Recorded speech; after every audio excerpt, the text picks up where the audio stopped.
வணக்கம் நண்பர்களே. இது ஒரு மாங்கா சீரியஸ். வாங்க அந்த மாங்கா சீரியஸை பார்க்கலாம். ஹீரோ மட்டும்தான் அந்த உசுரோட இருக்கான். மீதி எல்லாருமே அங்கே இறந்துட்டாங்க. ஹீரோ அப்படியே பொறுமையாக எந்திரிச்சு சுற்றிலும் பார்க்குறான், யாராச்சும் இருக்காங்களான்ட்டு. யாருமே இல்லை. அப்படியே கீழே ஜூம் அவுட் பண்ணுறாங்க. பார்த்தா ஒரு ஜெயிண்ட் மேலே ஹீரோ நிற்கிறான். அந்த ஜெயிண்ட்டுகிட்ட கேட்குறான், நீங்கள் ஏன் எங்கள் உலகத்தை வந்துட்டு வந்து அழிக்க வந்தீங்க? நீங்கள் எதுக்கு வந்தீங்கன்ட்டு. உடனே அந்த ஜெயிண்ட்டு கேட்குது, என் கூட வந்த 2 பேர் எங்கே? நான் மட்டும்தான் இருக்கேன் அப்படின்னுட்டு. உடனே ஹீரோ சொல்கிறான், நீ மட்டும்தான் உசுரோட இருக்கிற. மீதி 2 பேர்த்தையும் கொன்னுட்டோம். உன்னையும் கொல்ல போகிறோம். நீயும் இப்போ கொஞ்ச நேரத்தில் உன்னை படைச்சவன்ட்டே போகிற அப்படின்னு சொல்லி ஹீரோ அப்படியே டெரராக இருந்தது சொல்கிறான். உன் கூட வந்த 2 பேர்த்தில் ஒருத்தனை பார்த்தீங்கன்னா ட்ராகன் கொன்னுடுச்சு. அடுத்து இன்னொருத்தனை ப்ரிசனில் போட்டு அடைச்சாச்சு. இப்போ நீயும் சாக போகிற அப்படின்னு சொல்லி சிரிச்சுக்கிட்டு டெரராக சொல்கிறான்.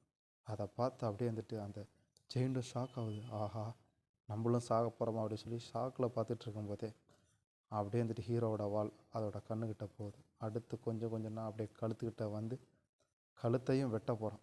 ஓங்கி ஒரே வெட்டு. கழுத்து அப்படியே துண்டாக போய் விடுது. அவ்வளோதான். வெட்டின வேகத்தில் அந்த ஜெயிண்டோட கழுத்தே இல்லை. ஹீரோ அப்படியே ஹீரோ அந்த இதை பார்க்குறான். அது பார்த்தோன்னா அதுக்கு ரத்தம் வந்துட்டு ப்ளூ கலரில் வருது. அடுத்து அவ்வளோதான். அப்படியே அவனோட ஃப்ரெண்ட்ஸ் எல்லாம் நினச்சி பார்த்துட்டே இருக்கான். நான் மட்டும்தான் உசுரோட இருக்கேன், என்னோடய ஃப்ரெண்ட்ஸ் யாருமே இல்லை, எல்லாருமே இறந்துட்டாங்களேன்னு நினச்சி பார்த்துக்கிட்டு அவங்களோட டெட் பாடியெல்லாம் எடுத்து பொறுமையாக ஒரு இடத்துல அடுக்கி வைக்கிறான். அடுக்கி வச்சுட்டு வேறு யாராச்சும் இருக்காங்களா அப்படின்னு சொல்லி பார்க்குறான். பார்க்கும்போதே பார்த்தீங்கன்னா தூரத்தில் ஒரு சவுண்டு வருது. அப்படியே பொறுமையாக எந்திரிச்சு போகிறான். எந்த இடத்துல வருது அப்படின்ட்டு அங்கே போய் பார்த்தா ஒரு பொண்ணு இருக்கிறா. அவள் மட்டும்தான் உசுரோட இருக்கா. மீதி எல்லாமே வந்துட்டு இறந்துட்டாங்க. அந்த பொண்ணுக்கிட்ட வந்துட்டு பொறுமையாக போகிறான். வந்துட்டு அவங்களாச்சும் உசுரோட இருக்காங்களா அப்படின்னு சொல்லிட்டு போய் பார்த்தா அந்த பொண்ணு மட்டும்தான் உசுரோட இருக்கிறா. உடனே அவ்வளோ சந்தோஷம், நீயாச்சும் உசுரோட இருக்கேன்ட்டு. அந்த பொண்ணு கையில் ரத்தம் சொட்ட சொட்ட சொல்லுது, நான் மட்டும்தான் இருக்கேன் அப்படின்ட்டு. எபிசோடு 2 ஆரம்பிக்குது. வாங்க ஃப்ரெண்ட்ஸ். கைகளில் ரத்தம் சொட்ட சொட்ட கிராண்ட் மாஸ்டர் கூப்பிட்றா. உங்கள் உலகில் உங்களுக்கு என்ன நடந்தது? கிராண்ட் மாஸ்டர் உடனே கேட்குறா. இதை கேட்டு வந்துட்டு ஹீரோ வந்துட்டு, நீங்கள் மோசமாக தெரிகிறீர்கள், நீங்களும் தான் மோசமாக தெரிகிறீர்கள் அப்படின்னு 2 பேர் வந்துட்டு உரையாடிக்கிட்டு இருக்காங்க. அப்போ வந்துட்டு அந்த ஹீரோயின் வந்துட்டு அவள் கேட்குறா, என்ன நடந்துச்சு? எதுக்காக எங்கேருந்து அவங்களாம் மேலேருந்து வந்தாங்க? அந்த ஜெயின்லாம் வந்துட்டு எங்கேருந்து வந்துச்சுன்னு சொல்லி கேட்குறான். அதை கேட்ட உடனே ஹீரோ வந்துட்டு, அது எங்கேருந்து வந்ததுன்னு தெரியல, ஆனால் அவங்கள எல்லாத்தையும் நான் கொன்னுட்டேன் அப்படிங்கிறான். இதை கேட்ட அந்த பொண்ணும் ரொம்ப நன்றி அப்படின்னு சொல்கிறா. நீங்கள் எனக்கு உண்மையிலேயே நன்றி சொல்ல விரும்பினால் எனக்கு ஒரு உதவி செய்ய முடியுமா?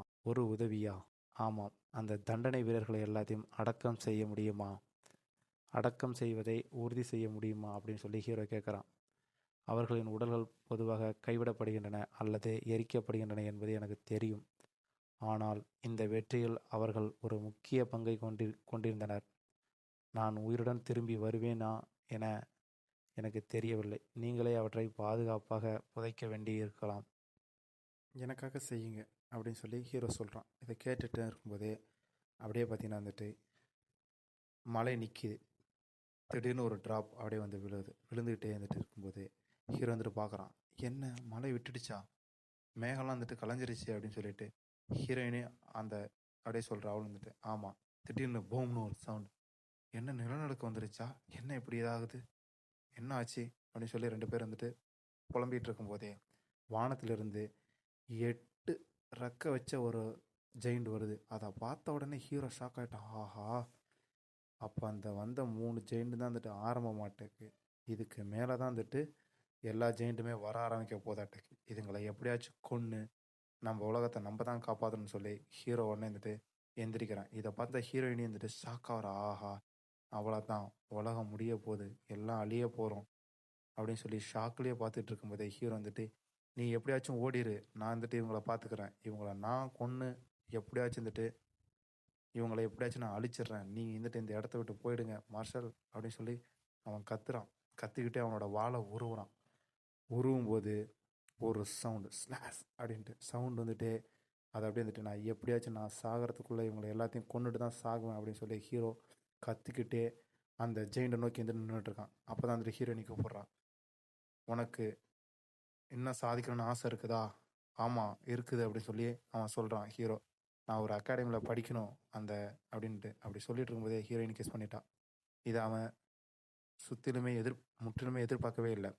அப்போ ஹீரோயினி வாயிலேருந்து ஒரு பல்ஸ் வந்துட்டு ஹீரோவுக்கு போடுறான். இது எதுக்குன்னா, டைம் ட்ராவல் பண்ணுறதுக்கு மறுபடியும் பார்த்தோன்னா வந்துட்டு ரீஆர்கனைசேஷன் வரதுக்காக இதை பார்த்த ஹீரோ வந்துட்டு ஷாக் ஆகிறான். என்ன பண்ணுற, என்ன வாயில் போட்ட, என்ன அது அப்படி சொல்லி ஹீரோ கேட்டுக்கிட்டே இருக்கிறான். கேட்டுக்கிட்டே இருக்கும்போதே ஹீரோயின் வந்துட்டு அது உனக்கு அப்புறம் புரியும் அப்படின்னு சொல்லிட்டு இருக்கும்போதே அங்கே மேலே அந்த ஜெயிண்ட் அட்டாக் பண்ண ரெடி ஆயிடுச்சு.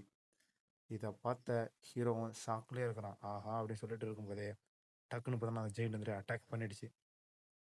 அவங்கள நோக்கி ஒரு பெரிய பாம்பு வருது.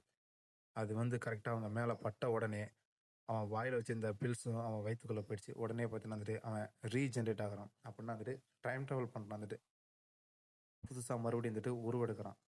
பழைய டைமுக்கு வந்துட்டு போக ஆரம்பிச்சிட்டான். அங்கே போய் பார்த்தா ஒரு கிரவுண்டில் உட்காந்துருக்கான். எப்படி நான் இங்கே வந்தேன், என்ன ஆச்சு, அந்த ஜெயிண்ட்டு தானே நம்மளை அழிச்சு வந்துச்சு, எப்படி வந்தேன் அப்படின்னு சொல்லி ஷாக்லேயே பார்த்துக்கிட்டு இருக்கான். சுற்றிலும் பார்த்தா அவனோட பழைய நினைவுகள் அப்படியே நான் வந்து பழசு ஒரு 20 வருஷத்துக்கு முன்னாடி எப்படி இருந்தானோ அந்த மாதிரி இடத்துக்கு வந்துட்டான். எப்படி இங்கே வந்தான், என்ன நடந்துச்சுன்னு சொல்லி ஷாக்லேயே பார்த்துட்டு இருக்கான். அப்படியே இந்த எபிசோடை முடிக்கிறாங்க. நன்றி, வணக்கம்.